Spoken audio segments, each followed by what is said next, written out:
नमस्कार साथियों।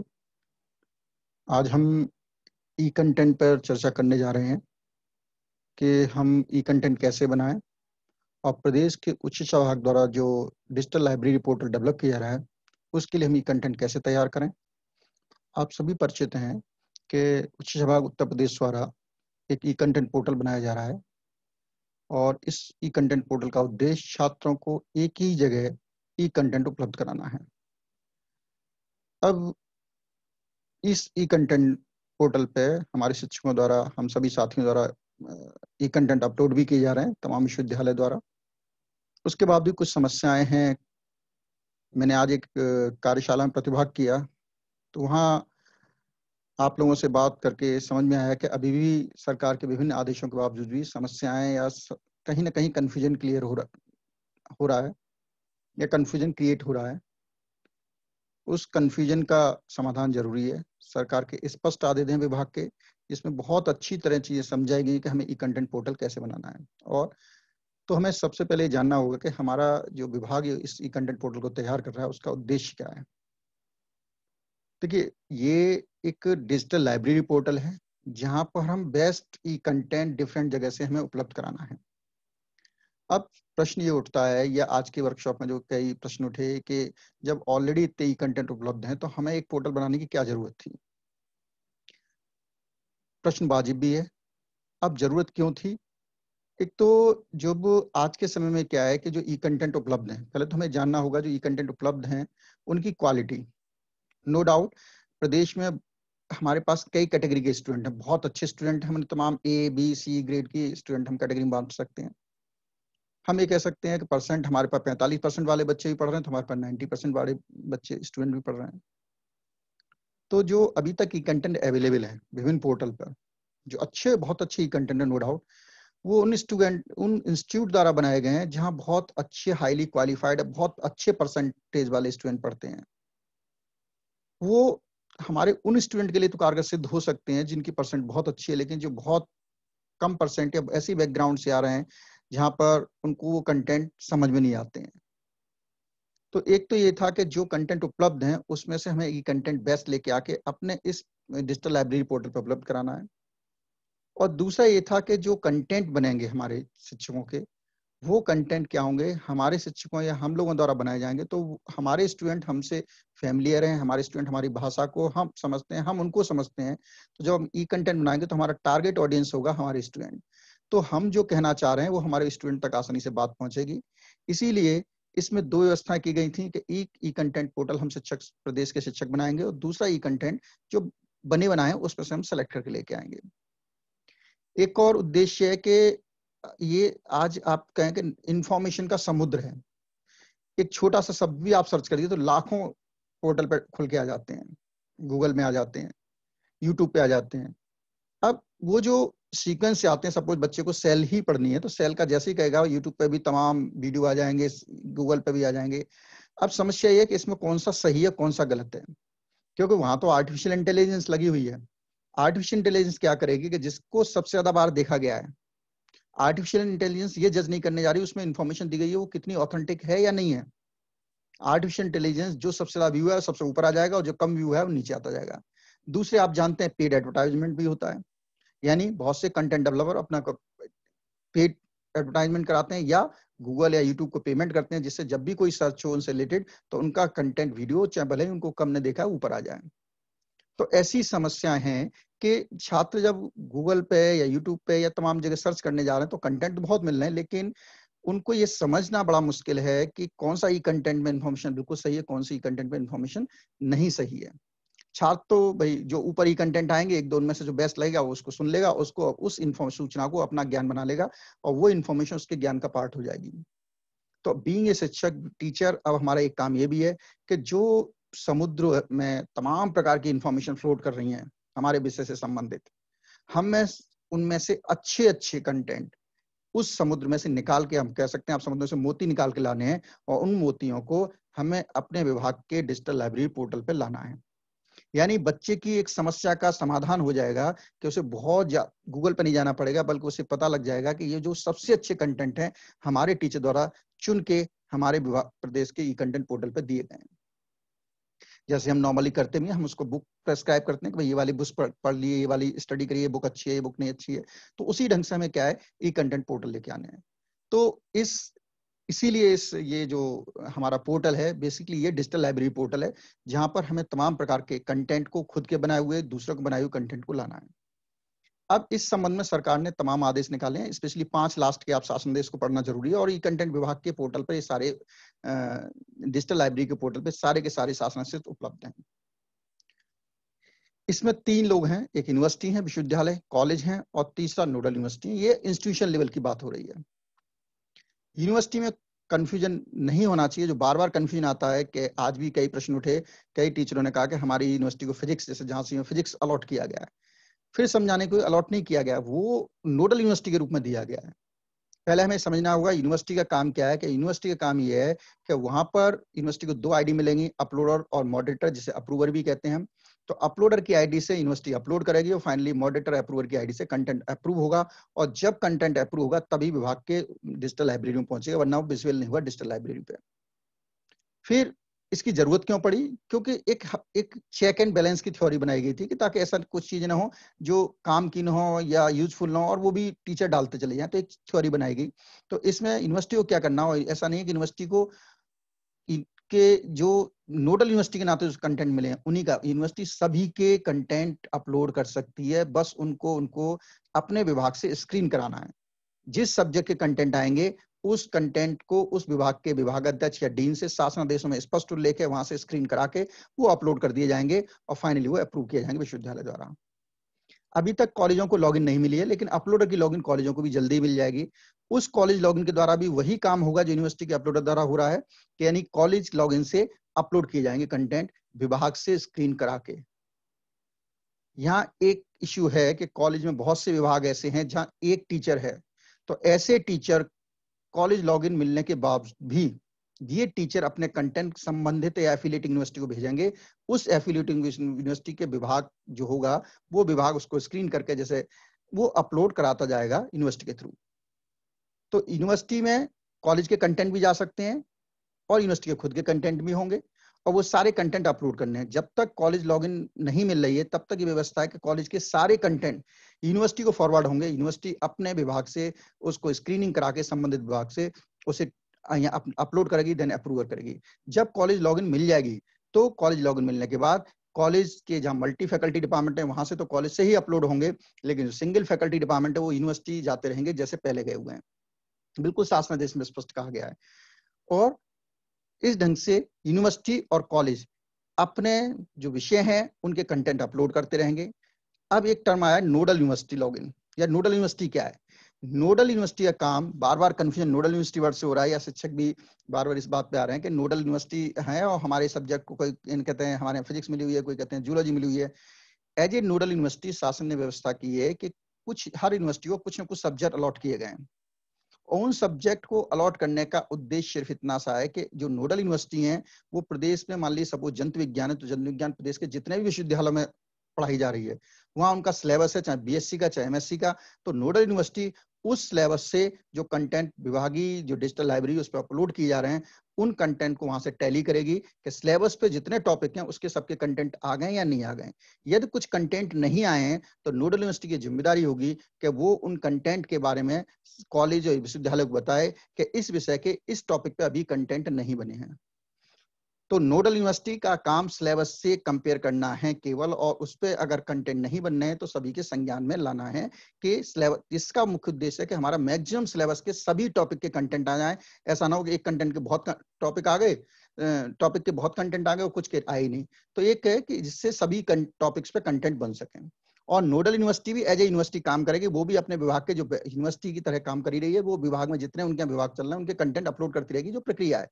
As a nodal university हर यूनिवर्सिटी कुछ सब्जेक्ट के सिलेबस का कंपैरिजन का काम भी करेंगी। तो यहाँ क्लियर होना चाहिए कि जो सब्जेक्ट अलॉट किए गए हैं वो सिलेबस कंपैरिजन के अलॉट किए गए हैं, और जिसमें नोडल यूनिवर्सिटी के रूप में उस विश्वविद्यालय को प्रदेश के विभिन्न विश्वविद्यालयों में संचालित उस सब्जेक्ट के सिलेबस से मिलान करना है, और मिलान करने के बाद ये देखना है कि ये कंटेंट अवेलेबल है या नहीं, और नहीं है पोर्टल पर तो उनके बारे में अन्य विश्वविद्यालयों को या कॉलेजों को बताना है। 2 शासन आदेश 14 सितंबर और 17 सितंबर को कंटेंट के संबंध में जारी किए गए। मैं बार बार कह रहा हूं कि हमें जो शासना सिद्धि इन्हें अगर आप पढ़ लेंगे एक बार तो आपके सारे डाउट क्लियर हो जाएंगे। तो स्पेशली क्वालिटी कंट्रोल के रूप में भी है, और शासन ने एक व्यवस्था भी की है मोटिवेशन के लिए, आप कह सकते हैं, कि ताकि ज्यादा से ज्यादा शिक्षक इस प्रक्रिया में आगे आए, कि अवार्ड की व्यवस्था या पुरस्कृत या रिकॉग्निशन की व्यवस्था कह सकते हैं सरकार ने की हुई है। तो उसके द्वारा मैक्सिमम ई कंटेंट अपलोड हो सकेंगे। और इसमें आप देखेंगे जो 14 सितंबर का जीवो और 17 सितंबर के हैं, उनमें दो प्रकार के कंटेंट की बात की गई। एक तो शिक्षक द्वारा स्वयं निर्मित किए गए कंटेंट, यानी जो टीचर स्वयं न निर्मित किए कंटेंट, यानी वो कंटेंट की बात है कि जो टीचर ने खुद नहीं बनाया, लेकिन वो कंटेंट वो समझता है कि उसके विषय के टॉपिक से संबंधित है, बहुत अच्छे कंटेंट हैं। बस उसको जरूर ध्यान रखना है वो प्रदेश के किसी न किसी विश्वविद्यालय के सिलेबस का पार्ट होना चाहिए, पाठ्यक्रम का भाग होना चाहिए। सपोज दिल्ली यूनिवर्सिटी है, मूक है, नेपटेल है, वहां कोई कंटेंट है और बीइंग ए टीचर मुझे लगता है कि क्वालिटी वाइज इसमें इन्फॉर्मेशन बिल्कुल सही है, अच्छा कंटेंट है, तो हम उन कंटेंट को छांट के और अपने विभाग की डिजिटल लाइब्रेरी का पार्ट बनाएंगे, जिससे कि छात्र को न भटकना पड़े, बल्कि एक ही जगह से अच्छे कंटेंट उपलब्ध हो सकें। तो हमें वहां से हाइपरलिंक लेनी है उनकी, और हमारे विभाग की साइट पे आप जाके अपलोड करेंगे, ये भी आपके पुरस्कार की प्रक्रिया का पार्ट होंगे, काउंट होंगे। उनमें होगा क्या कि ये जो आपने सपोज दिल्ली यूनिवर्सिटी की साइट से कोई कंटेंट लिया, उसकी हाइपरलिंक की साइट में अपलोड किया अपने प्रदेश सरकार के डिजिटल लाइब्रेरी में, तो वहां से जब भी कोई बच्चा सर्च करेगा उसको, तो ऑटोमेटिकली वो दिल्ली यूनिवर्सिटी की साइट पर चला जाएगा। ये साइट क्या है, जो लाइब्रेरी एक जगह काम करेगी जहां से बच्चे को तमाम साइटें ढूंढनी नहीं है, बल्कि उसके टीचर ने जो अच्छे अच्छे कंटेंट उपलब्ध करा दिए तो ऑटोमेटिकली वहां डाइवर्ट हो जाएगी। तो आपको लिंक लेना है, लेकिन यहाँ एक हर्डल लगाया गया है कि सपोज एक ही कंटेंट को दिल्ली यूनिवर्सिटी के मैंने लिया या किसी और यूनिवर्सिटी के टीचर ने लिया, किसी और, तो 3-4 यूनिवर्सिटी के अगर टीचर सेम कंटेंट को अपलोड करते हैं, तो जो सबसे पहले उस कंटेंट को अपलोड करेगा उसकी लिंक को, उसी को लाभ मिलेगा, अवार्ड में उसकी काउंटिंग होगी, बाकी को उसका लाभ नहीं मिलेगा। एक टॉपिक के कई लिंक हो सकते हैं। अब इसका मतलब यह है कि जंतु विज्ञान का सेल का अगर मैंने दिल्ली यूनिवर्सिटी की लाइब्रेरी का लिंक दिया है, तो कोई मूक की लाइब्रेरी का लिंक दे सकता है। वो दोनों अलग अलग लिंक ट्रीट होंगे, लेकिन सेम लिंक अगर एक ही जाता है, तो वो उसमें जो पहले सबसे अपलोड करेगा उसको उसका लाभ मिलेगा, जो बाद में अपलोड करेगा उसका लाभ नहीं मिलेगा। तो एक टॉपिक के तमाम ई कंटेंट हो सकते हैं, पर उसकी लिंक अलग अलग हो सकती है। और इसमें एक क्लियर कट टीचर को बताना पड़ेगा कि प्रदेश के राज्य विद्यालय, महाविद्यालय के किस राज्य विद्यालय एफिलिएटिंग यूनिवर्सिटी में या किस यूनिवर्सिटी या कॉलेज में ये कॉलेज टॉपिक या ये जो उसने कंटेंट अपलोड किया है वो पढ़ाया जा रहा है। ऐसा नहीं है कि कोई भी आप लिंक अपलोड कर दिए। इसका मुख्य उद्देश्य है कि हमारे यहाँ जो विभिन्न विश्वविद्यालय में सिलेबस पढ़ाए जा रहे हैं, उनके सभी के ई कंटेंट आ सकें, उपलब्ध हो सकें। और पाठ्यक्रम के अतिरिक्त अगर आप कोई ऐसा ही कंटेंट देते हैं जिसका कोई किसी सिलेबस से रिलेटेड नहीं है, अगर आप ये नहीं बताते कि पाठ्यक्रम से रिलेटेड नहीं है ये कंटेंट, तो उसका लाभ अवार्ड जो पुरस्कृत किए जाएंगे जिसमें काउंट होगी वहां पर नहीं मिलेगा। दूसरा, जो शिक्षक स्वयं कंटेंट निर्मित करेंगे, तो एक तो हो गए जो निर्मित बनाए नहीं है, किसी और ने बनाए लेकिन उनको लगता है ये अच्छे हैं बच्चे के लिए, उन्होंने वहां पहुंचाए हैं और उसमें पहली बार लिंक जो पेस्ट करेगा उसको लाभ मिलेगा। इसके लिए जैसा कि आप समझते हैं ये एकेडमिक काम है। हम अगर मैं डाइजेशन पढ़ाने जा रहा हूँ, तो प्रोटीन डाइजेशन के जो सीक्वेंस हैं, पेप्सिन, एंजाइम है, तो वो जो उनके नाम मैं नहीं डिस्कवर कर सकता। हाँ, तरीका मेरा अलग हो सकता है, लेकिन अगर रिएक्शन लिखूंगा, रिएक्शन तो वो रिएक्शन हजारों किताबों में पहले से लिखी जा चुकी है। और बेसिकली टीचर के रूप में हम करते क्या है, हम अवेलेबल इंफॉर्मेशन को अच्छे ढंग से बता के, अच्छे ढंग से मतलब इस तरह समझाते हैं कि बच्चे को आसानी से समझ में आ सके। इंफॉर्मेशन जनरेट नहीं करते हम। तो ये ध्यान रखना है कि हम कोई नई इंफॉर्मेशन नहीं बनाने जा रहे, इसलिए यहाँ मौलिक होना अनिवार्य नहीं है। इसीलिए कोई मौलिकता या आईपीआर का सर्टिफिकेट की जरूरत नहीं है। लेकिन यदि किसी टीचर को लगता है कि उसका कंटेंट बिल्कुल ओरिजिनल है, तो वो उसके लिए अपना एक कॉपीराइट का फॉर्म लगा सकता है, ताकि उसका मिसयूज ना हो, अगर किसी को लगता है। लेकिन अपलोड करने के लिए अनिवार्य नहीं है। हाँ, आपको ये जरूर लिखना होगा कि किस बुक से, किस लाइब्रेरी साइट से, कहां से, यानी जो भी आपने कंटेंट में डायग्राम, रनिंग इस्तेमाल कर रहे हैं, उसका रेफरेंस जरूर होना अनिवार्य है, यानी आप उससे एक्नॉलेज जरूर कर देंगे। दूसरे, जो भी कंटेंट आप खुद बनाएंगे उसमें एक डिक्लेरेशन, सेल्फ डिक्लेरेशन देगा, जो नेक्स्ट शासन देश में आ गया है, कि उसमें ये एकेडमिक कंटेंट सिर्फ आपके एकेडमिक पर्पज के लिए है, उसकी भाषा लिखी हुई है, उसको आपको जरूर लिखना है। तीसरा, अगर ये आप सेल्फ डिक्लेरेशन नहीं लिखेंगे तो उनको भी अवार्ड की काउंटिंग में शामिल नहीं किया जाएगा। पुस्तकों, हस्ते के नोट्स को स्कैन अपलोड करने वाले ई कंटेंट को पुरस्कार ऑब्लिक प्रोत्साहन योजना हेतु सम्मिलित नहीं किया जाएगा। शिक्षक ई कंटेंट को टाइप कराकर अपलोड करें अथवा ऑडियो वीडियो क्लिप के रूप में ही अपलोड करें। कई बार हम तमाम लिए डॉक्यूमेंट स्कैन किए, उससे साइट का लोड भी बढ़ता है और बच्चों को राइटिंग कई बार समझ में नहीं आती है। ऐसे ही शोध पत्रों और शोध कार्यों की ई बुक को ई कंटेंट में अपलोड अगर आप करेंगे, उनको भी इस योजना में सम्मिलित नहीं किया जाएगा। तो आप रिसर्च पेपर जो आपके हैं या ई बुक्स हैं, उनको अपलोड करेंगे तो उनको शामिल लेंगे। तीसरी एक और चीज ध्यान रखिए, जो आप कंटेंट किसी का अगर आप कॉपी करके पेस्ट भी कर रहे हैं तो ओपन सोर्स होना चाहिए। बहुत से आजकल क्या है, ऐसी साइट अवेलेबल हैं जहां पेड इंफॉर्मेशन भी ओपन सोर्स में आ रही है। तो आप थोड़ा सा ही ध्यान रखिए कि वो किसी का कॉपीराइट ना हो। यानी वो मान ली कोई बुक मार्केट में अवेलेबल है, ई बुक है आपके पास और वो पेड है, बाजार में सेल आउट होती है, तो आप उसको उसकी परमिशन से आप अपने कंटेंट में जोड़िए। लेकिन अगर कहीं लिंक अवेलेबल है तो आप उसको एक्नॉलेज करके जोड़ सकते हैं। आपकी कोई बुक है तो बुक का लिख के जोड़ सकते हैं।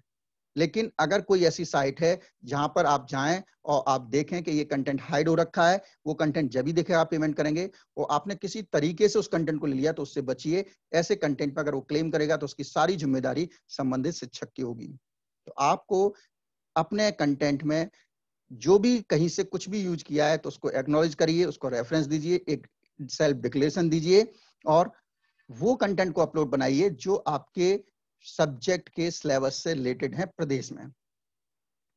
जैसा आप देख रहे हैं कि सेल्फ डिक्लेरेशन में लिखना क्या है, हमें यह सामग्री विशेष रूप से शिक्षण और सीखने के बढ़ाने के शैक्षणिक उद्देश्यों के लिए, आर्थिक, वाणिज्यिक अथवा किसी अन्य उद्देश्य के लिए इसका उपयोग पूर्णतः प्रतिबंधित है।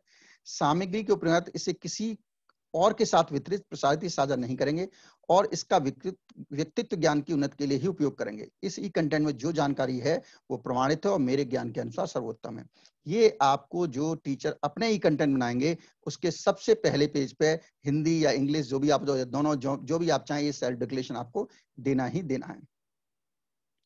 देखिए, प्लेगरिज्म का बार बार इशू आ रहा है। प्लेगरिज्म का इशू पढ़ाने पे एकेडमिक पार्ट में नहीं आ रहा।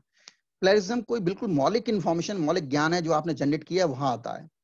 यहाँ एक सिमिलरिटी इंडेक्स तो आ सकती है कि आपका कंटेंट किसी से मिलता जुलता है, लेकिन आपका कंटेंट प्लेगरिज्म के दायरे में नहीं आता अनटिल अनलेस कि किसी ने अपना कंटेंट पेड ही कर रखा हो, वो पब्लिक प्लेटफॉर्म पर नहीं दे रहा हो। तो आप जो भी ले रहे हैं, बार बार समझाने की कोशिश किया कि जो भी ले रहे हैं उसको बस एक्नॉलेज दे दीजिए, उसका रेफरेंस दे दीजिए और आप बीइंग ए टीचर और कहीं सेल आउट करने नहीं जा रहे हैं, तो ये इश्यू आप पे नहीं आते हैं। सिर्फ सिमिलरिटी हो सकती है आपके कंटेंट और दूसरे कंटेंट में। तो आप जो कंटेंट बनाएं तो उसको प्रॉपर्ली एक्नॉलेज करिए। कोई भी अनऑथेंटिक सोर्स, इलीगल चीजें आप उसको अपलोड नहीं करिए। और आप अपने कंटेंट को, नेचुरल सी बात है, अगर केमिस्ट्री की रिएक्शन तो रिएक्शन रहनी है, एक रुचिकर वे में उपलब्ध कराते हैं। इसीलिए कई बार क्या होता है कि वीडियो में आपका बिल्कुल तरीका बदल जाता है। हो सकता है इन्फॉर्मेशन हो, क्योंकि आप अपने ढंग से उसको एक्सप्लेन करने की कोशिश कर रहे हैं, तो वहां आपकी अपना तरीका एक ऐड हो जाता है अवेलेबल इंफॉर्मेशन के रूप में। जितना भी इसकी वैलिडिटी है, या आप ये कह सकते हैं कहीं कोई प्रॉब्लम है, अगर एक बार कंटेंट स्क्रीन विभागाध्यक्ष लेवल से हो गया तो वो कंटेंट न शासन स्तर पे, न नोडल यूनिवर्सिटी किसी स्तर पे चेक नहीं होगा। वो संबंधित विभागाध्यक्ष, संबंधित टीचर की ही जिम्मेदारी होगी कि उसने अपना कंटेंट वहां दिया है और उसके बाद वो अपलोड हुआ है। तो किसी स्तर पे आगे जाके नहीं हुआ। कोई शिक्षक को लगता है कि मेरा कंटेंट बहुत मौलिक है और इसे मैंने कहीं नहीं पब्लिश कराया, या कोई और ना पब्लिश कर ले, तो उसके लिए कॉपीराइट या आईपीआर का वो अपना उसमें एक फॉर्म अटैच कर सकता है। और किसी प्रकार की अगर कोई आप ऐसी, बार बार कह रहा हूं कि ऐसी वेबसाइट से लेते हैं, ऐसी जगह से लेते हैं, जैसे बहुत से जर्नल में हम जाते हैं, सर्च करते हैं, एब्स्ट्रैक्ट हमें फ्री मिलता है, लेकिन उसका पूरा अगर कंटेंट देखें तो उसके लिए हमें पेमेंट करना पड़ता है। तो ऐसी इंफॉर्मेशन नहीं दीजिए। और दूसरे, अगर आप लेखक भी हैं और आपने अपने कॉपीराइट, आपका खुद का कंटेंट है लेकिन अपने कॉपीराइट यदि ट्रांसफर कर सकते हैं बुक के रूप में किसी और को, पब्लिशर को, तो अपने पब्लिशर से बात जरूर कर लीजिए कंटेंट को अपलोड करने से पहले, क्योंकि उससे उसकी किताब की सेल अफेक्टेड होगी और आपने उसको कंटेंट ट्रांसफर किया हुआ है। तो अगर आपने ऐसी कोई बुक लिखी हुई है जो आपकी मार्केट में चलती है और जो सेल आउट होती है, और आपके पास राइट है तो कोई इश्यू नहीं है। अगर आपने उसके राइट को सेल पब्लिशर को दे रखा है तो उससे बात कर लियो। और नॉर्मली कोई पब्लिशर मना भी नहीं करता आपके कंटेंट के लिए, क्योंकि ये आप बेचने, सेल आउट नहीं करने जा रहे हैं। तो उसके लिए आप वहां जरूर बता दीजिए। जो अवार्ड स्कीम है इसके लिए 2 आदेश जारी किए हैं, 10 और 11 सितंबर का। अवार्ड 2 और इसमें जो कंटेंट 31 अक्टूबर तक अपलोडेड किए जाएंगे उनको सम्मिलित किया जाएगा। इसका मुख्य उद्देश्य है कि मैक्सिमम कंटेंट इस लाइब्रेरी पोर्टल पे कम से कम समय में आ जाए, जिससे हमारे छात्र इससे लाभान्वित हो सकें। पहला पोर्शन है इंस्टीट्यूशन लेवल, जिसमें 4 कैटेगरी है बेसिकली। एक कैटेगरी है स्टेट और प्राइवेट यूनिवर्सिटीज की, जिनमें 3 वो यूनिवर्सिटी जिसके सबसे ज्यादा कंटेंट अपलोड होंगे उनको अवार्ड दिया जाएगा। फिर है राज्य स्टेट यूनिवर्सिटी, उनको अवार्ड दिया जाएगा जिनके एफिलेटिंग कॉलेज सबसे ज्यादा ई कंटेंट अपलोड करेंगे। 3 यूनिवर्सिटी, राज्य विश्वविद्यालय, एफिलेटिंग यूनिवर्सिटी। नेचुरली एफिलेटिंग यूनिवर्सिटी सिर्फ स्टेट यूनिवर्सिटी ही हैं, तो उन्हीं में एफिलेटेड कॉलेज होंगे। तो जिन 3 यूनिवर्सिटी के एफिलेटेड कॉलेज सबसे ज्यादा ई कंटेंट अपलोड करेंगे उनको भी अवार्ड दिया जाएगा। और इसका भी मोटिव ये है कि यूनिवर्सिटीज अपने कॉलेजों से कहें कि मैक्सिमम ई कंटेंट को अपलोड करें। गवर्नमेंट एडेड और सेल्फ फाइनेंस कॉलेज की कैटेगरी है, जिसमें जो कॉलेज सबसे ज्यादा 7 कॉलेज जो सबसे ज्यादा ई कंटेंट अपलोड करेंगे उनको भी पुरस्कृत किया जाएगा। नोडल यूनिवर्सिटी केस में, चूंकि नोडल यूनिवर्सिटी का काम सिलेबस है, पाठ्यक्रम से मिलान है, तो ऐसी 3 नोडल यूनिवर्सिटी का जिनका 70% या उससे ज्यादा सिलेबस अपलोड हो जाएगा उनको भी पुरस्कृत किया जाएगा। तो 4 लेवल हैं जिसमें संस्था या इंस्टीट्यूट को पुरस्कृत किया जाएगा। 2 लेवल ऐसे हैं जो 11 सितंबर के शासनादेश बताया गया है, जिसमें टीचर को पुरस्कृत किया जाएगा। एक तो प्रत्येक विषय में हाईएस्ट ई कंटेंट अपलोड करने वाले 2 शिक्षकों को, और सारे सब्जेक्टों में ओवरऑल देखेंगे 10 टॉप टीचर होंगे जिनके सबसे हाई ई कंटेंट होंगे, उनको पुरस्कृत किया जाएगा इस योजना के माध्यम से। और यहाँ वो सारी गाइडलाइन होंगी जो इससे पहले हमने शासनादेश में देखी कि इस अवार्ड योजना के लिए शामिल करते वक्त जिन चीजों का आपको ध्यान रखना है वो स्पेसिफिकली वहां बताई हुई है। यूनिवर्सिटी की जो आईडीज हैं सबको मिल चुकी है, यूनिवर्सिटी में चालू हो गई हैं। तो उसमें एक मॉडरेटर होता है, एक अपलोडर होता है। मॉडरेटर वाला में अपलोडर में अपलोडर कैपिटल में अंडरस्कोर आयसा कोड, इसमें 0 का विशेष ध्यान रखना है, 0 जरूर लगाना है। पासवर्ड बाय डिफॉल्ट hi@123, और बाद में सबने पासवर्ड अपने चेंज कर लिए हैं। कॉलेज की अभी आईडी रिसीव नहीं हुई है, जैसे ही कॉलेज की आईडी आएंगी तो बता दी जाएगा कॉलेज की आईडी का पैटर्न क्या रहेगा। ऐसे ही मॉडरेटर का है या अप्रूवर का है, जहां पर मॉडरेटर कैपिटल में और आयसा कोड अगेन 0 ध्यान रखना है और आपको अपलोड करना है। फाइल फॉर्मेट, अब ऑडियो वीडियो भी चालू हो गए। पहले था कि पीडीएफ पीपीटी होना चाहिए। साइज फाइल का चूंकि बहुत ज्यादा होगा तो आपका कंटेंट डाउनलोड होने में समय लगेगा और पोर्टल पे दबाव भी बहुत बनेगा, तो इसलिए 5 MB साइज रखा गया। तो कोशिश करिए 4 MB रखिए आप, ताकि वहां आसानी से अपलोड हो सके। फाइल के नेम में ध्यान रखिए कोई स्पेशल करेक्टर ना हो, अगर ऐसा होंगे तो एरर आएगा, आपको दिक्कत करेगा वो। तो फाइल का सीधा सीधा नेम रखिए। पीडीएफ पीपीटी फाइल हो सकती हैं और कुछ पोर्टल पे चीजें बताई जाएंगी, उनको आप अपलोड करना है और उसके बाद कंटेंट अपलोड होता जाएगा।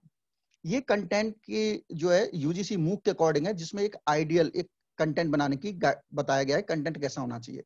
पर ये यूपी गवर्नमेंट पोर्टल में आप इसको फॉलो करेंगे तो बहुत अच्छी बात होगी। और नबी करते हैं जो पहले कहा गया उसके अकॉर्डिंग कंटेंट बनाते हैं तो चलेगा, क्योंकि 3 चीजें बेसिक वहां भी कहेंगे, रेफरेंस और एक्नॉलेजमेंट आपको देना ही देना है। यहाँ एक मैंने उसी के अकॉर्डिंग है कि एक आप टाइटल बना लीजिए, फिर अपना नाम, फिर सेल्फ डिक्लेरेशन पूरा दे दीजिए, यूपी गवर्नमेंट में लिखा गया है। फिर आप कहाँ कार्यरत हैं, ऑब्जेक्टिव क्या है उसके, कीवर्ड कुछ समरी, और उस जो आप टॉपिक पढ़ाते हैं तो आप जानते हैं उस विषय पर सबसे ज्यादा बच्चे क्या प्रश्न पूछते हैं, तो 2-3 जो प्रश्न पूछते हैं उनके आंसर दे दीजिए आप साथ में। असाइनमेंट दे दीजिए जिससे बच्चे 1-2 प्रश्न का बना के 2-4-5 ऑब्जेक्टिव क्वेश्चन दे सकते हैं। रेफरेंस, ग्लॉसरी, वेब लिंक्स, अगर वेबसाइट में कुछ आप बता रहे हैं, कुछ सजेस्ट कोई बुक है, कोई और प्लेस है जहाँ पे आप बताते हैं, जैसे हम नॉर्मल सिलेबस में भी बताते हैं कि ये बताते वक्त इस किताब को पढ़ लिए, इसमें और अच्छा लिखा हुआ होगा। रेफरेंस आपके, और लास्ट में वीडियो एंड ऑडियो लिंक हो सकती है। अब मैं कोशिश कर रहा हूं कि पोर्टल पे आप जाते हैं तो कैसे दिखता है। तो अपलोडर जैसा बताया कि यूनिवर्सिटी एंड कॉलेज दोनों होंगे। यूनिवर्सिटी की आईडीज जा चुकी हैं, कॉलेज की अभी आईडी डेवलपिंग फेज में, जैसे ही पता लग जाएंगे कॉलेजों को पता लग जाएगा, वो अपनी आईडी पे चले जाएंगे। लेकिन कॉलेजों के इसमें बात है कि वो मल्टी फैकल्टी डिपार्टमेंट के ही कंटेंट अपलोड करेंगे, सिंगल फैकल्टी के कंटेंट यूनिवर्सिटी को जाते रहेंगे, जैसे कि आज जा रहे हैं कॉलेज के इसमें। ये पहला पेज है आपका जो दिखता है, और HEE कंटेंट upsd.gov.in ये आपका वेब एड्रेस है, हमारी जो प्रदेश सरकार की लाइब्रेरी है। फिर जैसे ही आप यूनिवर्सिटी लॉगिन या कॉलेज लॉगिन दिख रहा है, अभी पासवर्ड नहीं दिए गए, लेकिन कॉलेज लॉगिन पे क्लिक करेंगे, यूनिवर्सिटी लॉगिन यूनिवर्सिटी, और आप अपलोडर अंडरस्कोर आयसा कोड डालेंगे, पासवर्ड अपना बना लेंगे। अपलोडर है तो अपलोडर ग्रुप में चेक इन करेंगे, मॉडरेटर है मॉडरेटर ग्रुप में चेक इन करेंगे, टिक कर देंगे उसको, और उसके बाद आपको ये कैप्चा कोड डालेंगे तो नेक्स्ट पेज खुल जाएगा। ये आपका डैशबोर्ड दिखेगा, यहाँ पे कितने कंटेंट है, कितने कॉलेज है, आप अगर एफिलिएटेड यूनिवर्सिटी है, सब कुछ यहाँ दिखेगा आपको। ये मास्टर है, सबसे आपको अपलोड कंटेंट में बाद में जाना है, सबसे पहले आपको मास्टर्स पे बात करनी है। मास्टर में आपको सबसे पहले ऐड टीचर करने हैं। अगर टीचर एडिड नहीं है, अगर यूनिवर्सिटी ने ऐड कर दिया तो नाम दिखेगा, अगर एडिड नहीं है तो ऐड टीचर करिए। ऐसे ही कोर्स, बहुत से कोर्स यहाँ पर हैं, लेकिन फिर भी आपको लग रहा है कोई ऐसा कोर्स है जो आपके पोर्टल पे नहीं दिख रहा है, तो आप यूनिवर्सिटी या कॉलेज या कोर्स भी ऐड कर सकते हैं। और उसके बाद जो कंटेंट अपलोड करने जा रहा है वो टॉपिक को, यानी कंटेंट के टाइटल को पहले अपलोड करना है आपको, उसके बाद कंटेंट पे आना है। अगर आप कंटेंट पे सीधे चले जाएंगे और टाइटल को अपलोड किए बिना, तो आप कंटेंट को अपलोड नहीं कर पाएंगे। अब देखिए, आप जैसे ही हम आए, ऐड टीचर डिटेल, टीचर की सारी डिटेल आप भर देंगे, उसका फैकल्टी वगैरह, और इस ढंग से ओपन हो जाएगा। देन आप उसका कोर्स, अगर जरूरत है, कोर्स का नाम नहीं है तो कोर्स आप ऐड कर देंगे। फिर आपको टॉपिक देना है, सब्जेक्ट, जिस सब्जेक्ट से रिलेटेड हो यहाँ पे टॉपिक देना है। इसको करने के बाद ही कंटेंट पे आइए, अपलोड कंटेंट पे। अगर आप पहले टॉपिक नहीं देंगे अपलोड करना, तो आपको टॉपिक नहीं दिखेगा। यहाँ आप टॉपिक अपलोड नाम लिख देंगे, उसके बाद आप अपलोड कंटेंट पे आएंगे तो ड्रॉप डाउन मेनू में वो आपको टॉपिक मिल जाएगा। यहाँ से अपनी यूनिवर्सिटी वगैरह से लेंगे और यहाँ चूज फाइल पे आप पीडीएफ पीपीटी ले लेंगे। और यहाँ जो मीडिया है, मीडिया में अगर टेक्स्ट सेलेक्ट करेंगे तो आप पीडीएफ पीपीटी लेते हैं, और टेक्स्ट के बाद जैसे मैंने दिखाया यहाँ ऑडियो और वीडियो भी आपके ड्रॉप डाउन में आएगा। तो अगर ऑडियो लेंगे तो, या वीडियो लेंगे तो यहाँ से हाइपर लिंक मांगेगा आपसे, उस लिंक को पेस्ट कर दिए तो ऑटोमेटिक जहां पर भी पोस्टेड है वहां चला जाएगा।